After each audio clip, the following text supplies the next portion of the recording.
3 separate storm systems, 55 American cities under active severe weather alerts, and over 100 million people inside a threat zone right now. And folks, April 1st is absolutely no joke this year.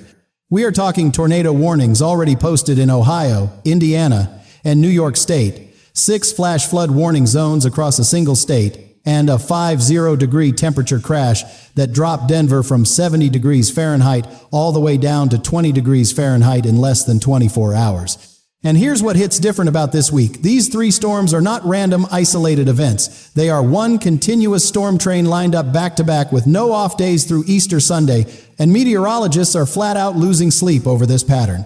So let's get right into the most urgent threat on the map, and that is this multi-state severe weather corridor burning right through the heart of the Midwest and Ohio Valley tonight, hitting some of the most densely populated counties in the region.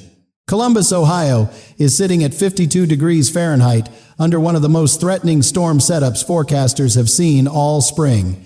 Tornado warnings are active right now for Allen, Cuyahoga, and Defiance counties. And that is not a watch.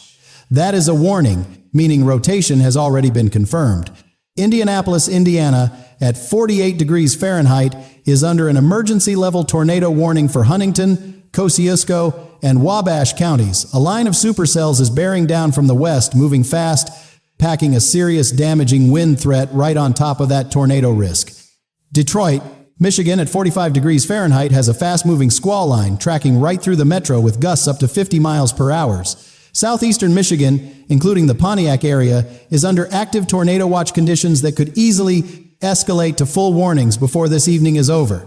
And y'all, if you live in a mobile home anywhere across Ohio, Indiana, or Michigan tonight, do not wait for the siren. Get to a permanent structure right now, because mobile homes offer zero protection against a tornado, and the warnings are already active across several counties as we speak. Think about Linda, a retired school teacher in Columbus, Ohio. She's been through tornado warnings before, but she told her daughter this afternoon that the way the sky turned that sickly greenish color before sunset made her grab her flashlight, her medications, and head straight to the basement, and she is not coming back up until this is over. Linda is doing everything right, and if you are anywhere in the Ohio Valley tonight, you need to do exactly what Linda did. Because when that tornado warning hits your phone, you move to your lowest interior room immediately. You do not go outside to look at the sky, and you do not come back up until the warning has fully expired.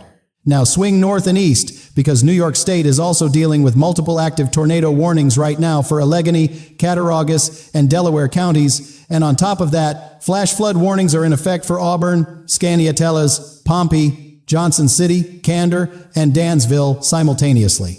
6 separate flash flood warning areas across a single state on the same afternoon. Good grief, that number tells you exactly how much moisture this 3-system pattern is pumping out of the Gulf and throwing at the Northeast all at once in barely a few hours. Buffalo, New York at 40 degrees Fahrenheit has heavy rain already transitioning to mixed precipitation as cold air wraps in from behind, and Pittsburgh, Pennsylvania at 48 degrees Fahrenheit has a significant urban flash flood risk tonight because storm totals could push past 2 inches on ground that is already completely saturated from the past week.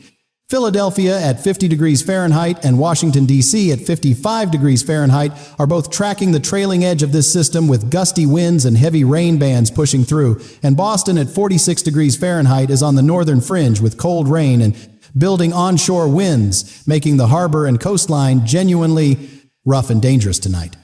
Here's what you need to burn into your memory right now. Just 12 inches of fast-moving floodwater is enough to sweep a full-grown adult completely off their feet, and 2 feet of moving water will carry a car off the road. So if you see a flooded street tonight, turn around and don't drown. No exceptions, no shortcuts. Here's the kicker that makes this whole situation way more serious than a typical spring outbreak.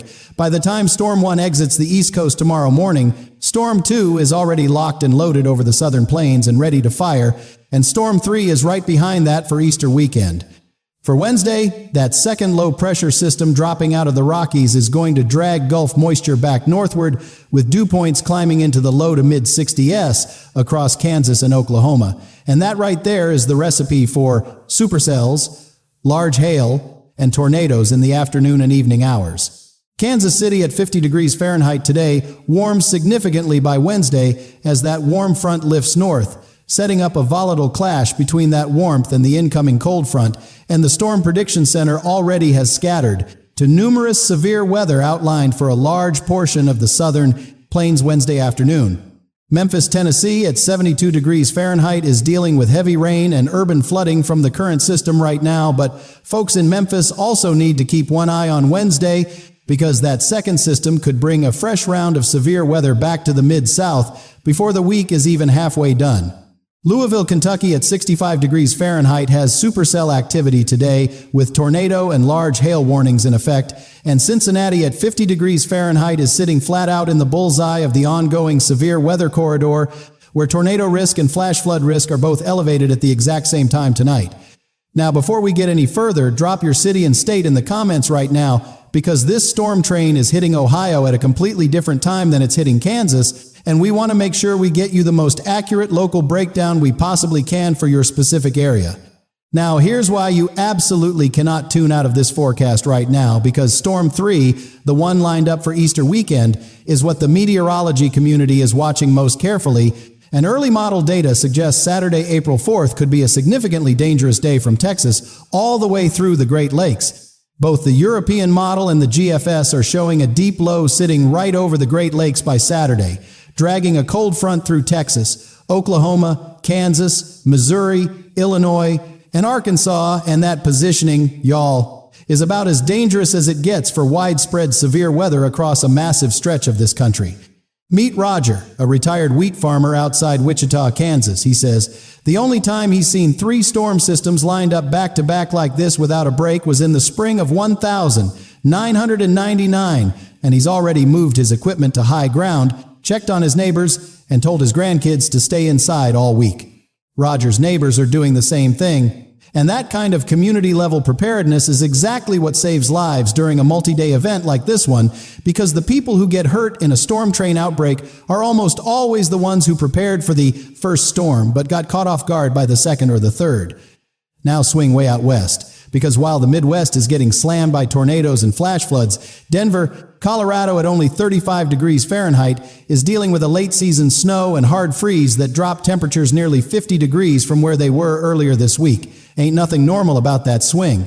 Colorado Springs is at 32 degrees Fahrenheit with heavy snow and dropping visibility on I-25, and that same Arctic air mass that is crashing temperatures in Colorado is the backside punch that sweeps through Kansas City and the Midwest behind each of these storm systems, dropping readings 20 to 30 degrees in just a few hours after the front passes. And then on the fire weather side, because yes, we have fire danger and tornado outbreaks happening on the same map at the same time, which tells you everything about how split this country is right now. El Paso, Texas at 85 degrees Fahrenheit is under red flag fire conditions with gusts over 50 miles per hour and humidity below 30%.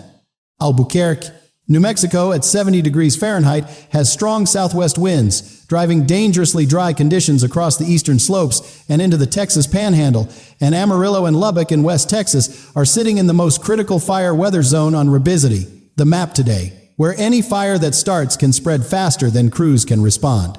Here's the overall rainfall picture for this week, and it is genuinely staggering. Areas from Kansas and Oklahoma through the Ohio Valley all the way into the Mid-Atlantic could see 3 to 5 inches of total rainfall from this multi-day outbreak between today and Sunday, with isolated spots picking up 6 to 8 inches. When you put 3 to 5 inches of rain on already wet ground across the Ohio and Mississippi river basins in under a week, you get river flooding that doesn't end when the storms stop. It takes days for major rivers to crest and days more to fall. So the flood threat outlasts the storms by a wide margin. Let's go city by city through the South and the Mid-Atlantic, because this system is wide. Nashville, Tennessee at 70 degrees Fahrenheit is tracking flash flood risk from heavy rain bands, and Virginia Beach at 65 degrees Fahrenheit is getting rough coastal surf and building northeast winds that are making ocean conditions genuinely dangerous for any boaters out there right now. Baltimore at 52 degrees Fahrenheit has heavy rain bands working through. Richmond, Virginia at 72 degrees Fahrenheit is sitting in that warm sector sweet spot where conditions are actually ripe for additional storm development this evening. And Charlotte, North Carolina at 75 degrees Fahrenheit needs to stay sharp because Wednesday's second system has the potential to bring significant severe weather to the Carolinas and Tennessee. Atlanta at 78 degrees Fahrenheit is catching a break today with some actual sunshine, and that Georgia sunshine is a welcome relief after the week everyone down there has had, but do yourself a solid and don't get too comfortable, because Wednesday's system has the Carolinas and the Tennessee Valley squarely in its sights. Now let's check in on the cities that are catching a genuine break today. Miami at 82 degrees Fahrenheit is warm and breezy with just some typical afternoon pop-up storms. Jacksonville at 80 degrees Fahrenheit is looking good. Los Angeles at 72 degrees Fahrenheit is having a gorgeous day. And San Diego at 68 degrees Fahrenheit is about as close to perfect as weather gets. No complaints from those folks today. But even out west, straight talk wildfire risk remains elevated across inland California valleys and the foothills. Sacramento at 68 degrees Fahrenheit has fire weather watches posted, and the Sierra Nevada is picking up mountain snow that is critically important for California's water supply heading into the dry summer, so the West is not entirely off the hook either. Cleveland, Ohio at 48 degrees Fahrenheit is inside the current severe weather corridor, with tornado warnings active nearby and a damaging wind threat for the metro right now, and the lake effect snow machine is going to kick in hard behind this cold front, potentially dropping several inches of heavy wet snow east and south of Lake Erie by tomorrow morning. Chicago at 42 degrees Fahrenheit is dealing with gusty post-frontal winds and dropping temperatures as Storm 1 clears out, and Milwaukee at 40 degrees Fahrenheit has cold rain mixing with snow pellets in the northwest suburbs tonight, which sounds absolutely wild for April 1st, but that is exactly the kind of late-season chaos this back-to-back system produces. Minneapolis, Minnesota at 38 degrees Fahrenheit is sitting in bitterly cold conditions with a wind chill that makes it feel more like the middle of February than the first day of April in Omaha. Nebraska at 45 degrees Fahrenheit has northwest winds driving that same Arctic air southward, which will interact with the returning Gulf moisture Wednesday in a very big way. Here's something most forecasts are not talking about enough. Cumulative rainfall from all three systems could trigger major flooding on the Ohio River, the Wabash River, and their tributaries, a serious threat for river communities from southern Indiana all the way into western Kentucky. And remember, your city could be in the path of any one of these three systems on a completely different day. So drop your location in the comments below, and we will address your specific area in tomorrow's update, because this system looks different from Columbus tonight than it does from Kansas City on Wednesday. Now let's talk about the bigger climate story driving all of this, because there is a major pattern shift underway that explains why this spring has been so relentlessly active, and it comes down to a transition that is happening right now in the Pacific Ocean that affects every single one of you watching this. We are officially in the final days of La Niña, and the Climate Prediction Center has now placed us under an El Niño watch, meaning the shift from La Niña to El Niño is actively underway. And here's what that means for your summer, your fall, and your next winter in plain English.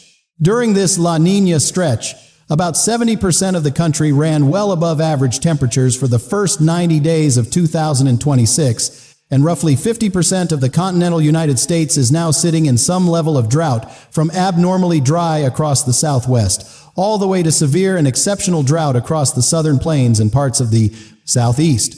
But here's the good news, and there is some genuine good news here. El Niño patterns historically bring more moisture to the Gulf Coast states, the Southwest, and the Southern Plains, which means the drought relief that places like West Texas, New Mexico, and Oklahoma have been desperately waiting on could finally start arriving by late summer. And for folks in the Great Lakes, Ohio Valley, and Northeast, El Niño winters historically tend to run milder and less snowy than what La Niña delivers, which is genuinely welcome news for anyone who just went through the brutal cold and heavy snow events that hammered those regions repeatedly this past winter season. Now, here's the bottom line on El Niño that the Climate Prediction Center wants you to hear: the transition will be gradual, and the biggest impacts will not show up until fall and winter 2026, meaning right now in April. This El Niño shift is not causing this week's pattern, which is purely short-term atmospheric dynamics doing what they do in spring. Meet Margaret, a retired bookkeeper in Kansas City, Missouri. She's been watching these weather patterns for 30 years, and she told her grandkids last night that what she's seeing this April reminds her of the wild spring of 2011, and she's already made sure her daughter in Tulsa and her son in Street Louis both have their storm plans locked and ready for Wednesday. Margaret is doing everything right, and that community-level heads-up, family calling family, neighbor checking on neighbor, That's the kind of preparation that saves lives during a multi-day event like this one, because the warning system works best when real people pass it along to the people they care about. So what does the rest of April look like after these systems clear out? And this is where the forecast gets genuinely concerning again, because the models are consistent in showing another significant storm system developing for the middle of April, potentially around April 10th to 12th, with another setup that could rival this week's. That mid-April system is far enough out that fine details are still uncertain, but both the European and American models agree on the same basic ingredients. Another cold front dropping from Canada, another surge of Gulf moisture, and another clash zone somewhere from the Central Plains through the Great Lakes, which is the same movie we're watching this week. Here's a number that puts the full scope of this April pattern in perspective. The Storm Prediction Center is projecting that the first 2 weeks of April 2026 could see as many as 8 to 10 separate severe weather risk days across the continental United States, which would make this one of the most active starts to severe weather season in recent memory. Let's do a city-by-city sweep through the drought zones. Amarillo at 65 degrees Fahrenheit and Lubbock at 68 degrees Fahrenheit in West Texas are both desperately dry and now dealing with fire weather danger on top of that drought stress, watching Wednesday's storm, hoping for rain but bracing for the damaging wind threat that comes right alongside it. Albuquerque, New Mexico at 70 degrees Fahrenheit and El Paso at 85 degrees Fahrenheit are the two cities sitting in the most exceptional drought territory on the National Drought Monitor right now, and Phoenix, Arizona at 88 degrees Fahrenheit is baking under continued record warmth, with wildfire risk elevated across the surrounding desert hillsides throughout this week. Now let's swing back to the severe weather setup and talk about exactly what you need to do before Wednesday arrives, because the folks in Kansas, Oklahoma, and the DFW area have about 24 hours of relatively calm weather left before Storm 2 fires up, and that window is the time to act, not wait. 3 things to do before Wednesday afternoon. Identify the strongest interior room in your home and make sure your household knows where it is. Download a weather alert app that wakes you up even when your phone is on silent. And fill your gas tank now in case you need to move in a hurry. A watch means conditions are favorable for severe weather to develop. That is your signal to stay alert and be ready. A warning means severe weather has been confirmed and it is headed toward you right now. And that is your signal to stop everything and get to shelter immediately. No debate, no delay. And for the Easter weekend, folks, if you have family traveling for Easter Sunday, Saturday, April 4th is shaping up to be potentially the most dangerous travel day of this entire storm train, with a low-pressure system over the Great Lakes and cold front dragging through Texas, Oklahoma, Kansas, Missouri, and Illinois simultaneously. Virginia Beach at 65 degrees Fahrenheit, Boston at 46 degrees Fahrenheit, and Pittsburgh at 48 degrees Fahrenheit are all tracking this system's eastern fringe tonight, and Anchorage, Alaska at 28 degrees Fahrenheit is the only major city in America that's dealing with weather that is actually colder than usual for early April, while the lower 48 swings between 20 degrees Fahrenheit in Denver and 88 degrees Fahrenheit in Phoenix on the exact same day. Here is the final city-by-city bottom line. Columbus and Cincinnati are in the severe weather bullseye tonight. Pittsburgh faces flash flooding. The entire Ohio Valley needs to remain on high alert until Storm 1 exits east by tomorrow morning. And nobody in Michigan or Indiana should be outside after dark without a way to receive tornado warnings. By Wednesday morning, the storm train reloads. Kansas City, Wichita, Oklahoma City, and the DFW area need to be on alert Wednesday afternoon and evening as Storm 2 fires up across the southern plains, with supercells, large hail, and isolated tornadoes all very much on the table for that afternoon and evening window. For the Easter weekend, Saturday, April 4th, is the day the meteorology community is watching most carefully, with a third low-pressure system tracking through the Great Lakes, and severe weather possible from Texas through the Midwest, plus heavy snow from Minnesota, Wisconsin, and Michigan on the northern side of that same system simultaneously. Share this forecast with someone you care about tonight. Text your sister in Louisville, call your parents in Columbus, check on your neighbor who doesn't have weather alerts set up, because the people who get caught off guard by a storm train like this are simply the ones who never got a heads up from somebody who cared enough to reach out. 3 storm systems, 55 cities under active weather alerts, over 100 million Americans inside a severe weather threat zone right now. 3 storms with no off days through Easter Sunday, and 50% of this country in drought. That is April 1st, 2026, and this is no April Fool's joke. Stay weather aware every single day from now through Easter Sunday. Take every watch and warning seriously the moment it drops for your county. Check back tomorrow as Wednesday's storm comes into much sharper focus. And drop your city in the comments right now so we can track this storm train all the way to your front door.